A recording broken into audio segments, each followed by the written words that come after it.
अकोला जिल्ह्यातून एक मोठी बातमी समोर येत आहे। ऑपरेशन प्रहार अंतर्गत पोलिसांनी गोवंश तस्करीच्या एका मोठ्या रॅकेटचा पर्दाफाश केला आहे। 149 गोवंश कातडी आणि 27 पिपे चरबी घेऊन जाणाऱ्या एका बोलेरो पिकअप जप्त करण्यात आला आहे। या कारवाईने जिल्ह्यात एकच खळबळ उडाली आहे। अधिक माहिती पाहूया सविस्तर रिपोर्टमध्ये। अकोला जिल्ह्यात गोवंश तस्करीचा गोरखधंदा मोठ्या प्रमाणावर सुरू होता, मात्र यावर आता पोलिसांनी चाप लावला आहे। ऑपरेशन प्रहार या विशेष मोहिमेअंतर्गत पोलिसांनी एक धाडसी कारवाई करत अमरावतीकडे जाणारी एक महिंद्रा बोलेरो पिकअप पकडली आहे। या पिकअपमधनं तब्बल 21 क्विंटल गोवंश कातडी आणि 810 किलो चरबीची वाहतूक केली जात होती। आंतरराज्य तस्करीचा हा प्रकार उघडकीस आणत पोलिसांनी वाहन आणि मुद्देमालासह एकूण 5,40,000 रुपयांचा माल जप्त केला आहे।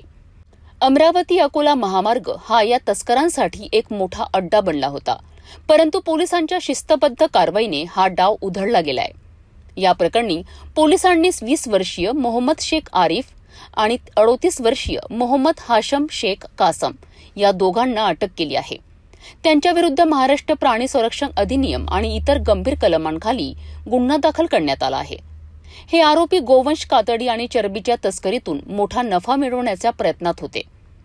पोलीस अधीक्षक अर्चित चांडक यांच्या मार्गदर्शनाखाली ही कारवाई करण्यात आली आहे।